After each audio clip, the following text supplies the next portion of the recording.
ತೋರಿಸಿದ್ದೇ ಒಂದು, ಜನಗಳ ಮುಂದೆ ಇಟ್ಟಿದ್ದೇ ಒಂದು. ಇದನ್ನೆಲ್ಲ ಮಾಡಬಾರ್ದು. ನಾವು ಯಾವತ್ತೂ ಕೂಡ ದೇಶದ ರಕ್ಷಣೆ, ದೇಶದ ಅಖಂಡತೆ, ದೇಶದ ಸಾರ್ವಭೌಮತೆ ಇದಕ್ಕೆ ಧಕ್ಕೆ ಬರಲಿಕ್ಕೆ ಬಿಡಲ್ಲ. ಈ ದೇಶವನ್ನು ಸ್ವಾತಂತ್ರ್ಯಗೊಳಿಸಿದವರು ನಾವು. ಕಾಂಗ್ರೆಸ್ ಬ್ರಿಟಿಷ್ನವರನ್ನು ಹೊರಡಿಸಿ, ಇದು ಬಲವಂತದವರ ಯಾರು ಶ್ರೀಮಂತರಿದ್ದಾರೆ ಅವರು ಹೋರಾಟದ ಫಲವಾಗಿ ನಾವು ಈ ದೇಶಕ್ಕೆ ಸ್ವಾತಂತ್ರ್ಯ ಬಂದಿರತಕ್ಕಂಥದ್ದಲ್ಲ. ಈ ದೇಶದ ಬಡವರು, ದಲಿತರು, ಹಿಂದುಳಿದವರು, ಅಲ್ಪಸಂಖ್ಯಾತರು, ಎಲ್ಲ ಧರ್ಮದ ಜನ ಹೋರಾಟ ಮಾಡಿ ದೇಶಕ್ಕೆ ಸ್ವಾತಂತ್ರ್ಯವನ್ನು ತಂದಿರತಕ್ಕಂಥದ್ದು. ನಾನು ಕೇಳ್ತೀನಿ, ನಿಮಗೆ ನಾಚಿಕೆ ಆಗಲ್ಲ? ನಿಮಗೆ ಸ್ವಾತಂತ್ರ್ಯ ಬಂದ ಮೇಲೆ 52 ವರ್ಷಗಳ ಕಾಲ ಇವರು RSS ಕಚೇರಿನಲ್ಲಿ ಭಾರತದ ಧ್ವಜ ಹಾರಿಸಿರಲಿಲ್ಲ. 52 ವರ್ಷಗಳ ಕಾಲ ಭಾರತದ ಧ್ವಜ ಹಾರಿಸಿರಲಿಲ್ಲ. ನಾಚಿಕೆ ಆಗಲ್ಲ ನಿಮಗೆ ದೇಶದ ಬಗ್ಗೆ ಮಾತಾಡೋಕ್ಕೆ? ಮಾನ ಮರ್ಯಾದೆ ಏನಾದ್ರು ಇದೆಯಾ ನಿಮಗೆ? 52 ವರ್ಷಗಳ ಕಾಲ ಬಿಜೆಪಿ ಕಚೇರಿನಲ್ಲಿ ಭಾರತದ ಧ್ವಜವನ್ನು ಆರಿಸಿರಲಿಲ್ಲ. ನಾಚಿಕೆ ಆಗಲ್ಲ? ನಾವು 4 ರೂಪಾಯಿ ಹಾಲಿನ ಬೆಲೆ ಏರಿಸಿದ್ರೆ ಅದನ್ನು ನೇರವಾಗಿ ನಮ್ಮ ಸರ್ಕಾರಕ್ಕೆ ಏನು ಬರಲ್ಲ. ಅದು ರೈತರಿಗೆ ಕೊಡ್ತಕ್ಕಂಥ ಬೆಲೆ, ರೈತರಿಗೆ ವರ್ಗಾವಣೆ ಮಾಡ್ತಕ್ಕಂಥ ಹಣ ಅದು.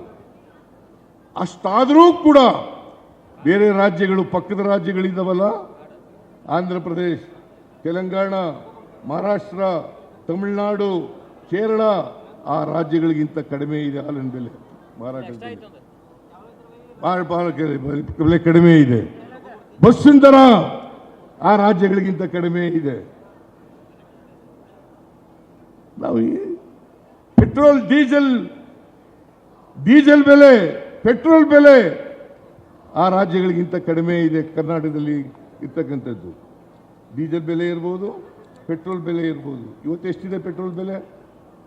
91 ರೂಪಾಯಿ. ಎಷ್ಟಿತ್ತು? 49 ರೂಪಾಯಿ ಇತ್ತು. ಇವತ್ತು ಎಷ್ಟಾಗಿದೆ? 91 ರೂಪಾಯಿ 4 ಪೈಸೆ. ಯಾರ ಕಾರಣ ಇದಕ್ಕೆ? ಪೆಟ್ರೋಲ್ ಬೆಲೆ 70 ರೂಪಾಯಿ, 71 ರೂಪಾಯಿ ಇತ್ತು, ಇವತ್ತು 102 ರೂಪಾಯಿ ಇದೆ. ಯಾರ ಕಾರಣ ಇದಕ್ಕೆ? ಯಾರ ಜವಾಬ್ದಾರಿ ಇದಕ್ಕೆ?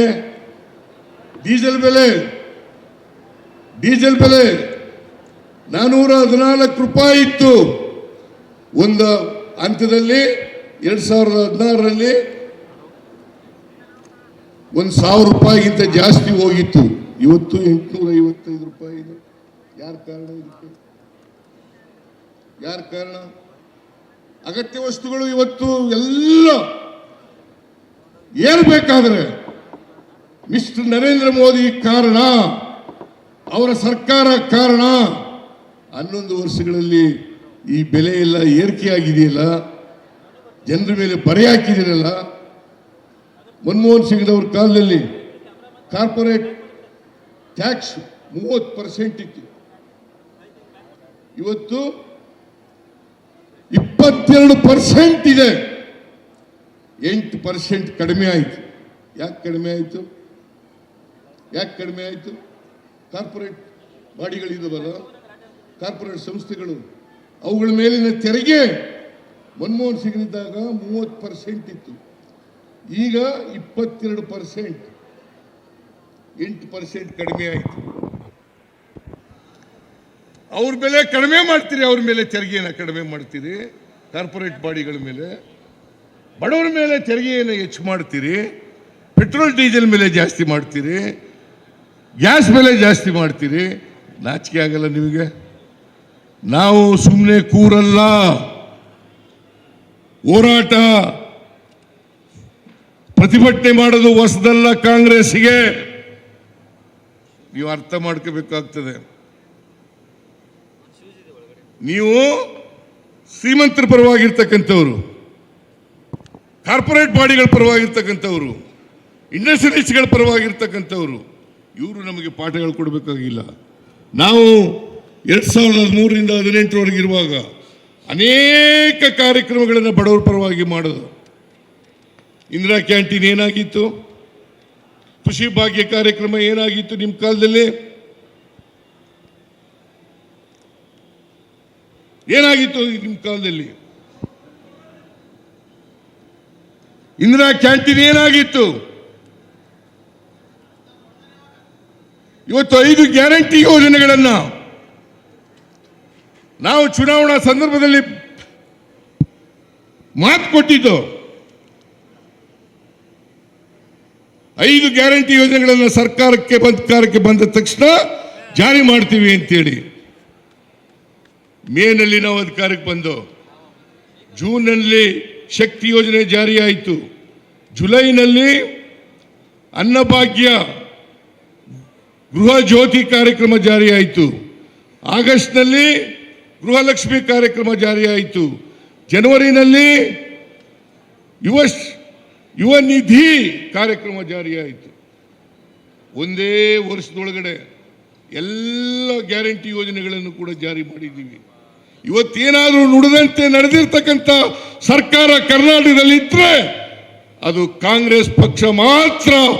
ನುಡಿದಂತೆ ನಡೆದಿರ್ತಕ್ಕಂಥ ಪಕ್ಷ ಕಾಂಗ್ರೆಸ್ ಪಕ್ಷ. ಇವತ್ತು ನಾವೇನು ಹೇಳ್ತೀವಿ, ಭಾರತೀಯ ಜನತಾ ಪಕ್ಷದವರು ಸುಳ್ಳು ಹೇಳ್ಕೊಂಡು ತಿರುಗಾಡ್ತಾರೆ, ನಮ್ಮ ಮೇಲೆ ಇಲ್ಲದ ಆಪಾದನೆಗಳನ್ನು ಮಾಡೋದು, ಅಪಪ್ರಚಾರ ಮಾಡ್ತಕ್ಕಂಥದ್ದು. ದುಡ್ಡಿಲ್ಲ, ಗ್ಯಾರಂಟಿ ಯೋಜನೆಗಳಿಗೆ ದುಡ್ಡು ಖರ್ಚು ಮಾಡಿಬಿಟ್ಟು ಅಭಿವೃದ್ಧಿ ಕೆಲಸ ಕುಂಠಿತ ಆಗ್ಬಿಟ್ಟದೆ.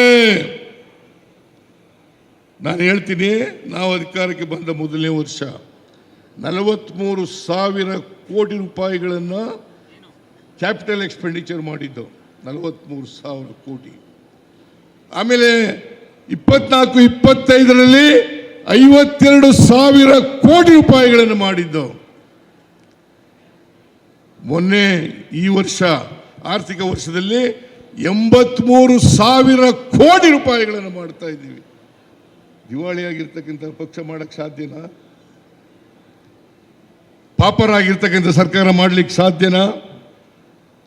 ಇವತ್ತು 2 ವರ್ಷದಲ್ಲಿ ಗ್ಯಾರಂಟಿ ಯೋಜನೆಗಳಿಗೆ 23, 24, 25ರಲ್ಲಿ 2 ವರ್ಷದಲ್ಲಿ 80,000 ಕೋಟಿ ರೂಪಾಯಿಗಳನ್ನು ಯೋಜನೆಗಳಿಗೆ ಖರ್ಚು ಮಾಡಿದ್ದೀವಿ. ಗ್ಯಾರಂಟಿ ಯೋಜನೆಗಳಿಗೆ 80,000 ಕೋಟಿ ರೂಪಾಯಿಗಳನ್ನು. ಇದ್ರ ಜೊತೆಗೆ ಈ ವರ್ಷ 83,000 ಕೋಟಿ ಕ್ಯಾಪಿಟಲ್ ಎಕ್ಸ್ಪೆಂಡಿಚರ್ನ ಖರ್ಚು ಮಾಡ್ತಾ ಇದ್ದೀವಿ. ಮತ್ತೆ 50,000 ಕೋಟಿಗೂ ಹೆಚ್ಚು ಯೋಜನೆಗಳಿಗೆ ಖರ್ಚು ಮಾಡ್ತಾ ಇದ್ದೀವಿ. ಸುಮಾರು 130 ಕೋಟಿಗೂ ಹೆಚ್ಚು ಹಣವನ್ನು ಅಭಿವೃದ್ಧಿ ಕೆಲಸಗಳಿಗೆ ಖರ್ಚು ಮಾಡ್ತಾ ಇದ್ದೀವಿ.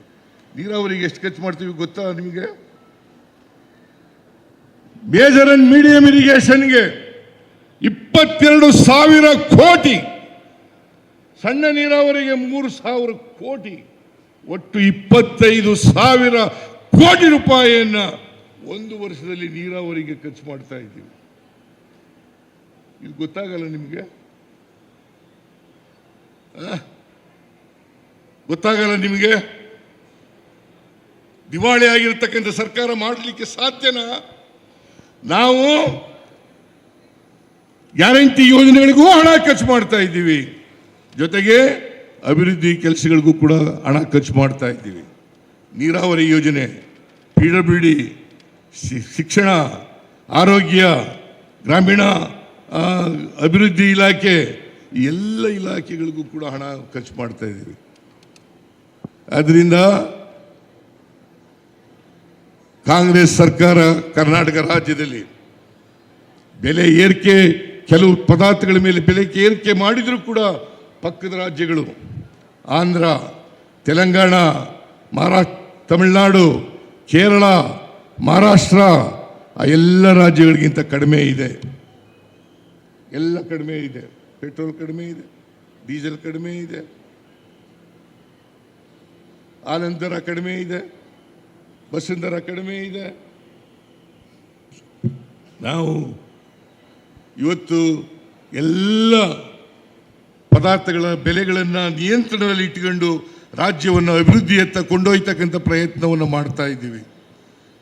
ನೀವು 4.5 ಲಕ್ಷ ಕೋಟಿ ಕರ್ನಾಟಕದಿಂದ ತೆರಿಗೆ ರೂಪದಲ್ಲಿ ಕಲೆಕ್ಟ್ ಆಗುತ್ತೆ.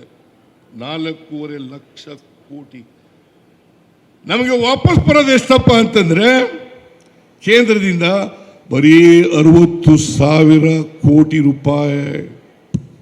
4.5 ಲಕ್ಷ ರೂಪಾಯಿ ನಾವು ಕೊಡ್ತೀವಿ, ಬರೀ 60,000 ಕೋಟಿ ರೂಪಾಯಿ ಮಾತ್ರ ವಾಪಸ್ ಬರ್ತದೆ. ಇದು ನ್ಯಾಯನಾ? ಇದನ್ನು ಕೇಳಿದ್ರೆ ಸಿದ್ದರಾಮಯ್ಯ ಪ್ರತಿಭಟನೆ ಮಾಡ್ತೀರಾ? ನಿಮ್ಮ ಪ್ರತಿಭಟನೆಗೆಲ್ಲ, ನಿಮ್ಮ ಗೊಡ್ಡು ಬೆದರಿಕೆಗಳಿಗೆಲ್ಲ, ನಿಮ್ಮ ಅಪಪ್ರಚಾರಕ್ಕೆಲ್ಲ, ನಿಮ್ಮ ತಪ್ಪು ಆಪಾದನೆಗಳಿಗೆಲ್ಲ ಎದುರವನಲ್ಲ ಈ ಸಿದ್ದರಾಮಯ್ಯ.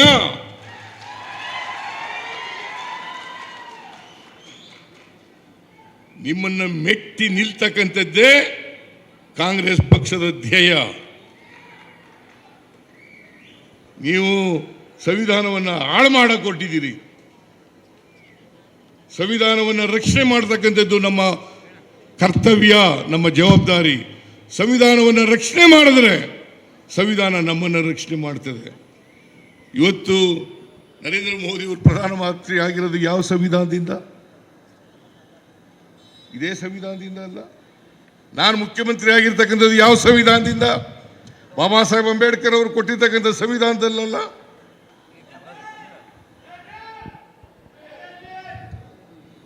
ಆದ್ದರಿಂದ ನಾನು ಹೆಚ್ಚು ಮಾತನಾಡಲಿಕ್ಕೆ ಹೋಗಲ್ಲ, ಸಮಯ ಆಗ್ಬಿಟ್ಟಿದೆ. ದಯಮಾಡಿ ನೀವೆಲ್ಲರೂ ಕೂಡ ಕೇಂದ್ರ ಸರ್ಕಾರ ಬೆಲೆ ಏರಿಕೆ ಇವತ್ತು ಏನಾದ್ರು ಆಗಿದ್ರೆ, ಚಿನ್ನ ಆಗಿದ್ರೆ, ಬೆಳ್ಳಿ ಆಗಿದ್ರೆ, ಗೊಬ್ಬರ ಆಗಿದ್ರೆ, ಆಹಾರ ಪದಾರ್ಥಗಳಾಗಿದ್ದರೆ, ಇವೆಲ್ಲಕ್ಕೂ ಕಾರಣ ಕೇಂದ್ರ ಸರ್ಕಾರ ಅಂತಕ್ಕಂಥದ್ದನ್ನು ನಾವು ಅರ್ಥ ಮಾಡ್ಕೋಬೇಕಾಗ್ತದೆ. ಮುಂದಿನ ದಿನಗಳಲ್ಲಿ ನಮ್ಮ ಕಾರ್ಯಕರ್ತರು ಅವರ ಅನ್ಯಾಯದ ವಿರುದ್ಧ ಪ್ರತಿಭಟಿಸ್ತಕ್ಕಂಥ ಮನೋಭಾವವನ್ನು ಬೆಳೆಸ್ಕೊಳ್ಬೇಕು ಅಂತಕ್ಕಂಥ ಮಾತುಗಳನ್ನು ಹೇಳಿ ನಿಮಗೆಲ್ಲ ನಮಸ್ಕಾರ ಮಾಡಿ ನನ್ನ ಮಾತುಗಳನ್ನು ಮುಗಿಸ್ತೇನೆ. ಜೈ ಹಿಂದ್, ಜೈ ಕರ್ನಾಟಕ.